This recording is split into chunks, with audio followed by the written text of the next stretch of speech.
मेरा नाम रजिया है। सच कहूं तो मुझे अपना नाम कुछ खास पसंद नहीं था। अक्सर स्कूल में भी लड़कियां मेरे नाम को लेकर मुझे छेड़ती थी कि तुम्हारी अम्मी ने तुम्हारा नाम पुराने जमाने की औरतों जैसा रख कर तुमसे न जाने कौन सा बदला लिया है। उनकी बातें सुनकर मैं बहुत उदास होती और फिर अब सच में ही मुझे अपना नाम बहुत बुरा लगने लगा था। अपने नाम को लेकर स्कूल में क्लासमेट के तानों को लेकर मैं अक्सर अम्मी से अपने नाम की बाबत पूछने चली जाती तो वो बस आह भरकर रह जाती और बताती मेरी बचपन की एक सहेली थी रजिया। हम दोनों इकट्ठे पले बड़े थे, साथ खेला और साथ ही स्कूल पढ़ा। एक साथ ही शादी हुई, मगर शादी के बाद वो बीमारी से मर गई। मुझे उससे बहुत प्यार था, मैं चाहती थी वो हमेशा मेरे दिल में जिंदा रहे, इसलिए मैंने उसके नाम पर तुम्हारा नाम रख दिया। माँ की दुख भरी कहानी सुनकर मेरा दिल करता कि मैं बहुत ज्यादा रोऊं। अपनी सहेली से मोहब्बत के चक्कर में उन्होंने मुझसे न जाने किस सदी का बदला लिया था। कभी कभी ख्याल आता कि अपना नाम रजिया से बदलकर कुछ और रख लूं, मगर ये सुनते ही माँ मेरी कमर पर थप्पड़ मारती, फिर मैं चुप हो जाती थी। तो फिर मैं यही सोचती कि इस जन्म में तो मेरा नाम हरगिज नहीं बदल सकेगा। मैं सिर्फ मैट्रिक तक पढ़ सकी थी, क्योंकि आगे पढ़ने का कोई इतना शौक नहीं था। इसलिए 10वीं क्लास के बाद ही मैंने पढ़ाई को अलविदा कह दिया था। अपने नाम की दुख भरी दास्तान याद करते हुए मुझे किसी भी चीज का होश नहीं रहा था। आसपास क्या हो रहा था मैं उससे अनजान थी। होश तो तब आया जब मैंने देखा कि कमरे में मेरा कजन फराज दाखिल हुआ। उसे देखकर मेरा मुंह हलक तक कड़वा हो गया, क्योंकि मुझे अपना कजन फराज बिल्कुल भी पसंद नहीं था। वो मुझे अजीब अजीब निगाहों से देखता था। सच कहूं तो मुझे उसकी निगाहों में अपने लिए बुरे जज्बात नजर आते थे। वो बुरी निगाहों से मुझे देखता था, अब भी वो मेरे सामने खड़ा मुझे घूर रहा था। इसलिए मैं कमरे से ही चली गई। उसके अलावा मेरे पास फराज की बेलगाम निगाहों को काबू में रखने का कोई रास्ता न था। मेरे पास बटन वाला फोन था। अचानक कॉल आने की वजह से फोन वाइब्रेट हुआ तो मैं डर के मारे उछल पड़ी। फिर मैंने मोबाइल को देखा और कॉल उठाने के लिए वहां से भागकर छत पर जाने लगी। 2-3 दिन से मैं नोट करने लगी कि अब फराज मेरी तरफ देखकर मुस्कुराना भी शुरू हो चुका था। उसने एक बार मुझे ऑफर भी दी कि मेरे साथ डेट पर चलो। उसकी ये घटिया बात सुनकर मैं गुस्से से लाल पीली हो गई और उसे अच्छी खासी बातें सुनाई कि अगर अब तुमने ऐसी बात की तो तुम्हारा मुंह तोड़ दूंगी और इस सब के बारे में घर वालों को भी बता दूंगी। मुझे लगा था कि मेरी ये धमकी सुनकर वो डर जाएगा और मुझसे माफी मांगकर कहेगा कि रजिया, इस बारे में किसी को भी मत बताना। मगर जो मैंने सोचा उसका उलट ही हो गया।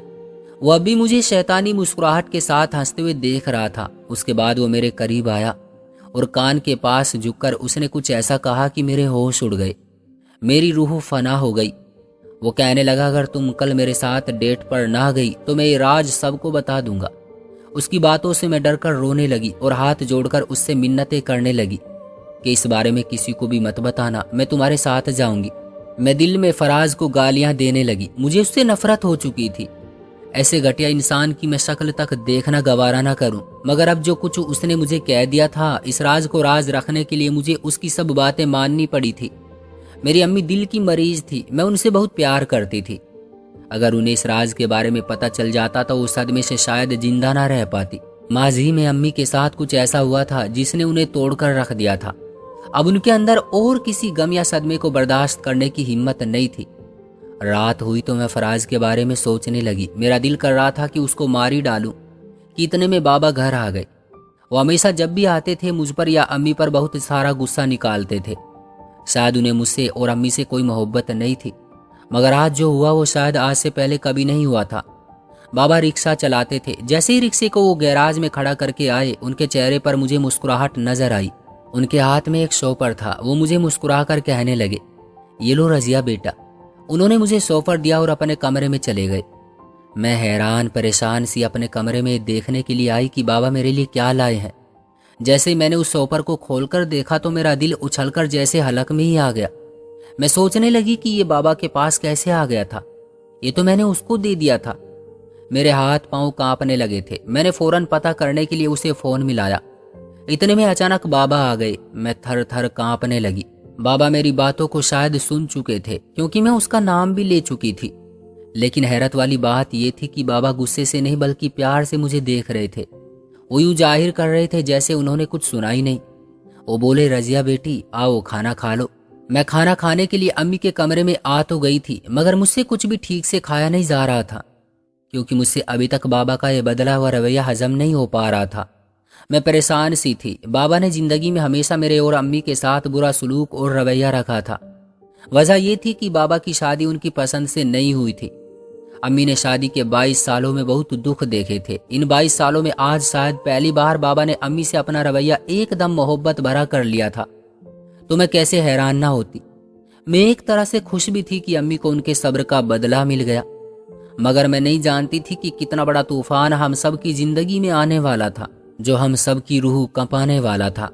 मैं कमरे में आकर सोचने लगी, जो चीज आज बाबा ने मुझे शॉपर में दी थी वो एक खूबसूरत सा लकड़ी का बॉक्स था जिस पर मेरा नाम लिखा हुआ था, जिसे मैंने अपने ही हाथों से काले रंग के मार्कर से लिखा था। वो बॉक्स बचपन से ही मेरे पास था, मगर पिछले साल इस बॉक्स को मैंने उस इंसान को दे दिया जिससे मैं मोहब्बत करती थी। घर वालों को सच तो नहीं बता सकती थी, इसलिए झूठ बोलकर कह दिया कि वो बॉक्स कहीं खो गया है। 1 साल से बॉक्स अब उस शख्स के पास था। फिर वो बाबा को कहां से मिला, यही चीज मुझे परेशान कर रही थी। मैं सिर्फ इस वजह से परेशान नहीं थी, परेशानियां और भी थी, और वो ये थी कि मुझसे बहुत बड़ा गुनाह हो गया था, बहुत बड़ा गुनाह। मैं अपने पेट पर हाथ रख कर रोने लगी। अगर ये सब सच हो जाए जो मैं सोच रही थी तो बहुत बड़ा तूफान आ जाता। मैं अपनी उन नादानियों के बारे में सोचने लगी जो न जाने किस तरह मैंने कर दी थी। ये 5 साल पहले की बात है, जब मैं 18 साल की थी। मैं उन दिनों मैट्रिक में थी। एकेडमी का एक लड़का जो मुझसे सीनियर था, उसका नाम आमिर था, मेरी उससे दोस्ती हो गई। उसने मुझे अपना नंबर दिया जो मैंने अपने बटन वाले फ़ोन में महफूज कर लिया। पहले पहल तो मेरी और आमिर की बातचीत बस टेक्स्ट तक ही थी, लेकिन फिर बातें कॉल्स पर होने लगी। मैं छुप छुप कर उससे कॉल पर बातें करने लगी। उसने मुझसे मोहब्बत का इजहार कर दिया था और मैं भी उससे अपनी मोहब्बत का इजहार कर चुकी थी। पिछले 1 साल से वो मुझे मुलाकातों के लिए बुला रहा था। दरअसल आमिर का संबंध बहुत अमीर घराने से था। मैं भी अमीर थी, मगर आमिर मुझसे भी आगे था। हम दोनों कभी पार्क में मिलते तो कभी किसी रेस्टोरेंट में मिलते। उसके बाद हम दोनों आमिर के बाबा के घर में मिलने लगे, जहाँ कोई नहीं रहता था। मैं हमेशा अम्मी को झूठ बोलकर कहती कि सहेली के घर जा रही हूँ। अपनी किसी सहेली के पास जाने की बजाय मैं आमिर के पास चली जाती। हम दोनों ढेरों बातें करते। उसने मुझे यकीन दिलाया था कि वो बहुत जल्द मुझसे शादी करेगा। मुझे आमिर अपने साथ बहुत ईमानदार लगता था, इसलिए मैं हर तरह से उस पर फिदा हो गई थी। ये बात शायद 1 महीने पहले की थी, जब आमिर ने मुझे अपने घर बुलाया। उस दिन मेरा जन्मदिन था। उसने बहुत अच्छा इंतजाम किया था। उसके बाद वो मुझसे बातें करने लगा। बातों बातों में कब हम एक दूसरों में मग्न हो गए पता ही न चला, और फिर हम दोनों से वो सब हो गया जो मैंने कभी सोचा भी नहीं था। मैं और आमिर किसी जायज रिश्ते से पहले एक संबंध बनाकर बहुत बड़ा गुनाह कर बैठे थे। मैं तब से डर रही थी कहीं ऐसा ना हो कि उसका नतीजा किसी बहुत भयानक सूरत में निकल आए। अक्सर मैंने टीवी में, फिल्मों, ड्रामों में देखा था कि जब लड़की उम्मीद से हो जाती है तो उसके घर वाले या तो उसे घर से निकाल देते थे या मार डालते थे। यही चीज मुझे डरा रही थी। आमिर उस दिन के बाद से बहुत बिजी रहने लगा था और मुझसे बहुत कम बातें करता। वो अब काम के बहाने बनाता था। पहले तो मैं सोचती शायद वो भी दूसरे लड़कों जैसा है, धोखेबाज, अपना मतलब पूरा हो जाने के बाद पीछे हट जाने वाला। मगर फिर ये सोचते ही मैं खुद को कोसती कि आमिर ऐसा नहीं हो सकता। वो एक बहुत अच्छा इंसान है। बाबा ने वो बॉक्स मुझे वापस ला दिया था। ये बॉक्स उनको कहाँ से मिला था, इसी बात का पता करने के लिए मैंने आमिर को फोन किया था, क्योंकि ये बॉक्स पिछले 1 साल से मैंने तोहफे में उसी को दे रखा था। मेरी बात सुनकर वो बिजी से अंदाज में बोला कि उससे वो बॉक्स कहीं खो गया था और शायद तुम्हारे बाबा को सड़क पर कहीं पड़ा हुआ मिला होगा। ये कहकर उसने फोन बंद कर दिया था। यही सब सोचते सोचते मैं नींद की वादियों में गुम हो गई। अगली सुबह मैं परेशान थी क्योंकि मुझे फराज की बातें याद थी। वो दोपहर को मेरे पास आया और बोला कि मैं 1 महीने के लिए दूसरे शहर जा रहा हूँ पढ़ाई के सिलसिले में, लेकिन तुम ये मत समझना कि मैं सब भूल जाऊंगा। वापस आकर तुम मेरी हर बात मानोगी। उसकी बातें सुनकर मेरी रूह कांप गई। वो दिल्ली शहर में जा रहा था। मैं रोने लगी थी कि फराज को सब कुछ कैसे पता चला था। मैं जानती थी कि वो जितना घटिया इंसान था शायद वो मेरा पीछा करता था, इसलिए उसके पास मेरे खिलाफ बहुत से सबूत थे। मैं जब पार्क में आमिर के साथ बैठती थी तब की भी उसके फोन में तस्वीर थी, और वो तस्वीर तब की थी जब मैं आमिर के घर में बैठी थी। हम दोनों के हाथ में एक दूसरे का हाथ था। एक तस्वीर मैंने आमिर के कांधे पर सर रखा हुआ था। मैं नहीं जानती थी कि ये सब तस्वीर फराज के पास कैसे आई थी। कल भी वो मुझे कह रहा था कि अगर तुमने मेरी बातें ना मानी तो मैं ये राज सबको बता दूंगा। मैं डर गई कि कहीं वो ये तस्वीर घर वालों को ना दिखा दे, वरना सब कुछ खत्म हो जाएगा। सबसे पहले तो मेरी इज्जत जाती, इसलिए मैंने मजबूरन फराज का मुंह बंद करने के लिए बोल दिया था कि मैं उसके साथ चलूंगी। वो मुझे ब्लैकमेल करने लगा था। मैं चाहती थी वो दिन कभी ना आए जिस दिन फराज को दिल्ली से वापस आना था, मगर दिन तो जैसे रेलगाड़ी में बैठे हुए थे। हर दूसरा दिन पहले दिन से जल्दी आ रहा था। वक्त था कि एक ही दिन में जैसे कई सदियां तय कर रहा था। वक्त बहुत जल्दी गुजर रहा था और अब फराज के आने में 15 दिन बाकी थे। आज रात को जब बाबा वापस आए तो उनके साथ कोई औरत थी। वो हमें बताने लगे कि इस औरत का नाम आयला है और इसके शौहर किसी काम से दूसरे मुल्क गए हैं। आयला के शौहर बाबा के दोस्त हैं, इसलिए उन्होंने बाबा से कहा कि कुछ दिनों के लिए आयला को अपने घर में रख ले। इसलिए बाबा आयला को वहां से ले आए। खैर, आयला को गेस्ट रूम में ठहरा दिया गया। बाबा का रवैया हम सब से बहुत ही अच्छा था, यानी खासतौर पर मुझसे और अम्मी से बहुत अच्छा था। घर में ताया जी, चाची जी, फूफो जी सभी रहते थे। अब तो घर में कुछ दिनों के लिए नया सदस्य यानी आयला आंटी भी आ गई थी। आज आयला आंटी को यहाँ आए 5वां दिन था। उनकी उम्र लगभग 30 साल थी, यानी वो उम्र में बाबा से काफी छोटी थी। शायद इसलिए बाबा उससे इतना फ्रैंक हो रहे थे। उनसे हंस हंसकर बातें कर रहे थे। मुझे अम्मी के चेहरे पर उदासी नजर आई। पता नहीं क्यों वो आंखों में नमी लिए बैठी थी। मैं उनके कमरे में चली गई। उस वक्त कमरे में सिर्फ मैं और अम्मी ही थी। मैंने अम्मी से वजह पूछी तो उन्होंने मुझे बताया कि मुझे ये सब ठीक नहीं लग रहा। तुम्हारे बाबा जिस तरह आयला से हंस हंसकर बातें कर रहे हैं, मुझे कुछ गड़बड़ लग रही है। और उनका हम दोनों के साथ अचानक अच्छा हो जाना भी किसी तूफान के आने से पहले की खामोशी की निशानी है।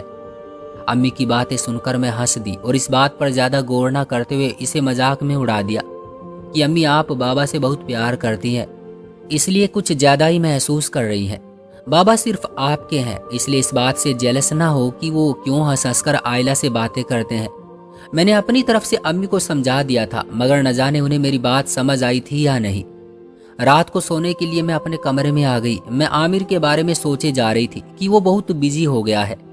कुछ दिनों से मैं उसे कॉल करने की कोशिश भी कर रही थी, लेकिन वो कॉल नहीं उठा रहा था। बस उसने मुझसे मैसेज पर थोड़ी सी बात की थी। मैं सोच रही थी कि अगर उसका रवैया ऐसे ही रहा तो मैं उसे मिलने के लिए बुलाऊंगी और उसके सामने बैठकर उससे बातें करूंगी। यही सब सोचते सोचते काफी रात हो गई। मुझे नींद आ रही थी, इसलिए अपना वक्त गुजारने के लिए अपना फोन निकाल लिया और इस बटन वाले फोन पर गेम खेलने लगी। मेरे पास बटन वाला फोन था। वजह यह नहीं थी कि टच फोन में नहीं ले सकती थी। हमारे लोग अमीर थे, मगर हमारे खानदान में लड़कियों को टच फोन रखने की इजाजत नहीं थी। मेरे 2 ताया और 2 चाचा का कारोबार बहुत अच्छा था। उसमें बाबा ने भी काफी पैसा लगाया था, मगर बाबा दुकान पर बैठने की बजाय रिक्शा चलाते थे। ये रिक्शा उनके एक मरहूम दोस्त की थी। उसकी याद में बाबा ने उनका रिक्शा चलाना शुरू कर दिया था। कारोबार से जो मुनाफा मिलता वो बाबा को भी ताया और चाचा दे देते थे। इसके अलावा एक फूफो घर पर रहती थी जिनको तलाक हो चुकी थी। दूसरी फूफो के शौहर दूसरे मुल्क थे, इसलिए वो भी हमारे साथ ही रहती थी। गेम खेल खेल कर मैं थक गई थी। रात का 1 बज चुका था। मुझे अब प्यास लगने लगी। पानी किचन में पड़ा था। मैंने फोन रखा और किचन में पानी पीने चली गई। किचन गेस्ट रूम के बाहर से गुजर कर आता था। जब मैं किचन से निकली तो मेरे कानों में किसी के हंसने और बातें करने की आवाज टकराई। ये आवाज आयला आंटी के कमरे से आ रही थी। मैं हैरान हुई कि आधी रात को वो किससे बातें कर रही है। हालांकि वो तो कमरे में अकेली सोती है। उनके कमरे का दरवाजा बंद था, जो यकीनन लॉक भी होगा। इसलिए मैं कांच की बड़ी सी खिड़की के पास आ गई, जिसके आगे भी पर्दे झूल रहे थे। पर्दे के बीच में बहुत बारीक सी जगह थी, जिससे कमरे के अंदर का नजर आता था। जैसे ही मैंने अंदर देखा तो मेरे होश उड़ गए। मुझे लगा कि मैं अपना दिमागी तवाजुन खो बैठूंगी। मैं कांपती टांगों से अपने कमरे में आ गई। जो मंजर मैंने देखा था वो मेरी हालत बिगाड़ गया था। अगली सुबह अम्मी की जुबानी मुझे पता चला कि कल आयला वापस अपने घर जा रही है। ये सुनकर मैं बहुत खुश हुई कि अच्छा है वो घर चली जाए तो बेहतर है। मुझे वो ठीक औरत नहीं लग रही थी। रात वाला मंजर मैं भुला नहीं पा रही थी। जैसे ही मेरी नजर बाबा पर पड़ी, मुझे रात वाला मंजर दोबारा याद आने लगा। मैंने जल्दी से उनसे निगाहें हटाई और नाश्ता करके अपने कमरे में आ गई। मेरे दिल में अब 2 इंसानों के लिए नफरत पैदा हो चुकी थी, एक फराज और दूसरे बाबा। आयला आंटी जब घर से गई तो मुझे बहुत सुकून मिला। अम्मी भी अब बहुत खुश थी, मगर बाबा अब उदास नजर आ रहे थे। मैं सोचने लगी कि यकीनन कोई ऐसी बात और राज है जिसे हम जानते नहीं हैं। मैंने दिल में इरादा किया कि मैं ही उस राज से पर्दा उठाऊंगी। फराज वापस आ चुका था और आते ही उसने मुझे गंदी नजरों से देखना शुरू कर दिया था। कल हफ्ते का पहला दिन था। वो मुझे कल अपने साथ रेस्टोरेंट में लंच पर ले जाने को बोल रहा था। बाहर के दिन सब मर्द दुकानों पर होते थे। फराज के बड़े 2 भाई बहुत अच्छे थे। वो कभी मुझसे ऐसी बदतमीजी नहीं करते थे जैसी फराज करता था। क्योंकि फराज के पास मेरा राज था, इसलिए मैं उसकी बात मानने के लिए मजबूर हो गई थी। जब मैं उसके साथ रेस्टोरेंट गई तो उसने फालतू की बातों के बाद खाना मंगवाया। वो मुझे कह रहा था कि वो मुझे बहुत पसंद करता है, जबकि मुझे उसकी बात पर बिल्कुल यकीन नहीं था। जब हम लोग खाना खा रहे थे तो अचानक वहां आमिर किसी लड़की के साथ दाखिल हुआ। उसने मुझे नहीं देखा था। उस लड़की के साथ आमिर एक टेबल के करीब 2 कुर्सियां खींचकर उस लड़की के साथ बैठ गया। मेरे पसीने छूट गए थे। फराज कहने लगा, तुम्हें आमिर ने बताया है कि 3 महीने पहले उसकी शादी हो गई है और ये लड़की आमिर की बीवी है। फराज की बात सुनकर मेरे पैरों तले से जमीन निकल गई। मैंने फराज से कहा कि तुम झूठ बोल रहे हो, आमिर ऐसा नहीं है। वो ये सुनकर हंसा और चैलेंज दिया कि अगर ऐसा है तो जाओ आमिर और उस लड़की के पास। फराज की बात सुनकर मैं पागलों की तरह आमिर के पास भागी और आमिर को अपनी मोहब्बत याद दिलाई। वो लड़की हैरत से मुझे देखने लगी और बोली, मैं आमिर की बीवी हूँ, तुम कौन हो? आमिर ने मुझे धमका दिया और उस लड़की से बोला कि कोई पागल लगती है। खैर वो मुझे गुस्से भरी नजरों से देख रहा था और फिर उस लड़की के गिर्द बाजू लपेटकर वहां से चला गया, जबकि मैं फूट फूट कर रोने लगी। आज 1 हफ्ता हो गया था। न मुझसे ठीक से खाया जा रहा था और न पिया जा रहा था। आमिर मुझे इतना बड़ा धोखा देगा मैंने कभी सोचा भी नहीं था। वो बेवफा निकला था। उसने मुझसे सिर्फ मेरा फायदा उठाने के लिए दोस्ती की थी। अब खुद वो शादी कर चुका था और मुझ पर एक के बाद एक गम के पहाड़ टूट पड़े थे। मुझे सब मर्दों से ही नफरत हो गई थी। बाबा ने घर में ऐलान कर दिया कि उन्होंने दूसरी शादी कर ली है, इसलिए वो इस घर से जा रहे हैं। वो अपनी बीवी के साथ दूसरे घर में रहेंगे। बाबा ने अम्मी से कहा कि तुम मेरी पसंद की औरत नहीं हो, इसके बावजूद मैं तुम्हें तलाक देकर नहीं जा रहा। बाबा का रवैया मुझसे और अम्मी से पहले जैसा हो गया था। वो घर की दहलीज पार करके अपने दूसरे घर चले गए थे, जहाँ उनकी दूसरी बीवी थी। मुझे वो रात याद आने लगी जिस रात मैंने वो सब देखा था। उस रात मैंने जब गेस्ट रूम में खिड़की से झांका था तो मैंने देखा कि आयला आंटी और बाबा एक दूसरे के गले लगे हुए हैं और एक दूसरे से हंस हंस कर बातें कर रहे हैं। ये सब देखना मेरे लिए तकलीफ देह था और आज उस राज से पर्दा उठ गया था कि आयला कोई और नहीं बल्कि बाबा की दूसरी बीवी है, जिसके लिए उन्होंने दूसरा घर ले लिया था। मुझे बाबा और आमिर फराज से नफरत हो चुकी थी। बाबा की दूसरी शादी का सदमा लेकर अम्मी बीमार हो गई और बहुत जल्द इस दुनिया से विदा हो गई। लेकिन बाबा को उनकी कोई परवाह नहीं थी। बस वो जनाजे में शामिल हुए और मेरी तो दुनिया उजड़ गई थी। मेरा अब कोई नहीं रहा था। मेरी अम्मी मेरे लिए सब कुछ थी। अम्मी के जाने के बाद फराज और शेर हो गया। वो रातों को मेरे कमरे में आ जाता। वो मेरा फायदा उठाने के लिए मेरा हाथ पकड़ता। मैं उसे गुस्से से कमरे से निकल जाने को कहती तो वो कहता कि अगर तुमने शोर किया तो मैं वो सब सबूत घर वालों को दिखाऊंगा, फिर तुम इस घर में नहीं रह सकोगी। तुम्हारा तो इस दुनिया में हमारे अलावा कोई है ही नहीं, फिर तुम कहाँ जाओगी? उसकी बात सुनकर मैं सच में ही कुछ बोलने के काबिल ना रहती। इस घर के अलावा मेरा कोई और ठिकाना नहीं था। अगर सबको फराज वो तस्वीरें दिखा देता तो घर वाले मुझे घर से निकाल देते, फिर मैं कहाँ जाती? इन सब बातों को 5 महीने होने वाले थे। अक्सर फराज मुझसे बदतमीजी करता था। हाँ, जो गुनाह मुझसे पहले हुआ था वो अब दोबारा नहीं हुआ था। फराज ने मेरा वैसा फायदा अभी तक नहीं उठाया था, मगर उसके इरादों से यही लग रहा था कि वो बहुत जल्द ऐसा कदम उठा लेगा। इसलिए मैंने फैसला किया कि मैं उस घर से भाग जाऊंगी। वैसे भी अम्मी बाबा के बाद सब लोग बदल गए थे। बाबा जिंदा थे मगर मेरी कभी खैरियत भी ना पूछी। घर में ताया चाचू फूफो सब मुझसे रूखा रवैया रखने लगे। इसलिए उदास होकर मैंने इस घर से जाने का फैसला किया। मैं पहले अपनी एक दोस्त के घर आ गई। अजरा हमारे घर से काफी दूर रहती थी। पहले वो हमारे घर के पास ही रहती थी, लेकिन फिर दूर घर ले लिया। उसके बाबा भी रिक्शा चलाते थे। मैंने उनसे रिक्शा चलाना सीखा और फिर बाबा का रिक्शा और अम्मी के कुछ जेवर लेकर अपने घर को छोड़कर हमेशा के लिए वहां से निकल गई। अजरा और उसके घर वालों ने खुशी खुशी मुझे अपने पास रखा था। मैंने पढ़ाई मैट्रिक तक की थी। काश मैं पढ़ लेती तो आज कोई नौकरी करके अपना खर्चा खुद उठा सकती थी। मैं ज्यादा पढ़ लिख ना पाई थी, इसलिए कहीं नौकरी नहीं मिल रही थी, जिस वजह से मैंने फैसला किया कि मैं रिक्शा ही चला लेती हूँ। वैसे भी तो अब लड़कियां, औरतें गाड़ियां और मोटरसाइकिल भी चलाने लगी हैं। ऐसे में अगर मैं रिक्शा चला लेती तो कुछ अनोखा नहीं था। अजरा और उसके घर वालों ने मुझे ये करने से रोका और बोले, तुम हमारी बेटी जैसी हो। मगर मैं किसी पर बोझ नहीं बनना चाहती थी, इसलिए वही किया जो मेरे दिल ने कहा। अम्मी का जेवर बेचकर मेरे पास काफी पैसे आ गए थे। अब मैं रोज रिक्शा चलाती थी। मुझे सब मर्दों से नफरत थी, इसलिए जब कभी कभी मेरे रिक्शे में कोई ऐसा गरीब मर्द बैठता जो नेक होता तो मैं उसे अपनी जेब से हजारों रुपये उसकी मदद के लिए निकाल कर देती थी, और उससे किराया भी नहीं लेती थी, क्योंकि ज्यादा मर्द धोखेबाज ही होते हैं। इसलिए अगर कभी अच्छा मर्द नजर आ जाए तो उसे जरूर सराहना चाहिए। खैर, अम्मी का जेवर बेचकर मेरे पास लाखों रुपये आए थे। बस उन्हीं पैसों से मैं दूसरे मर्दों की मदद करती थी जो धोखेबाज नहीं होते थे। अब मुझे चेहरे पहचानने काफी हद तक आ गए थे।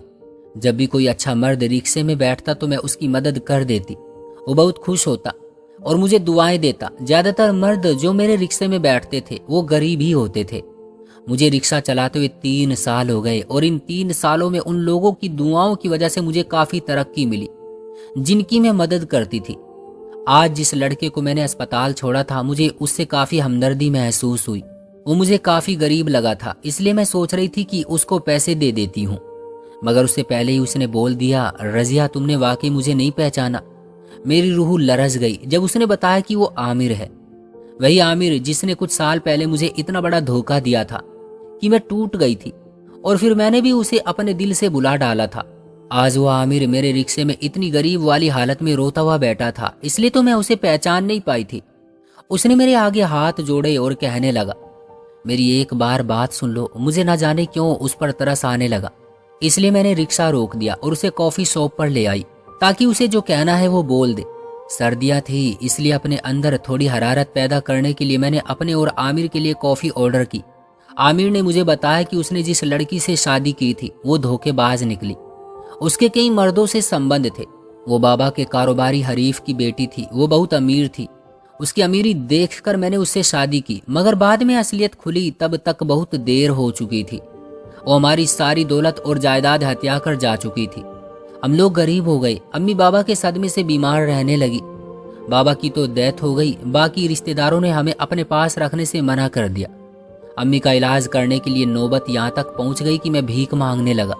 कोई मुझे नौकरी देने को तैयार नहीं था। मैं रोज अल्लाह से माफी मांगता था कि मुझे एक बार रजिया से मिला दे। मैं जानता हूँ मैंने तुम्हारे साथ धोखा किया था, इसलिए मेरा ये अंजाम हुआ। वो रोता हुआ बता रहा था, उसकी आंखों में शर्मिंदगी थी। वो सच में ही पछता रहा था। उसकी अम्मी अस्पताल में थी और इलाज के लिए पैसों की जरूरत थी जो आमिर के पास नहीं थे। उस वक्त मेरे पास बहुत पैसे थे, इसलिए मैंने आमिर की मदद करने का सोचा। मैंने उसकी अम्मी का इलाज करवाया। उसकी अम्मी की ख्वाहिश थी कि मैं आमिर से शादी कर लूं। यूं मैंने आमिर को माफ कर दिया और उससे शादी कर ली।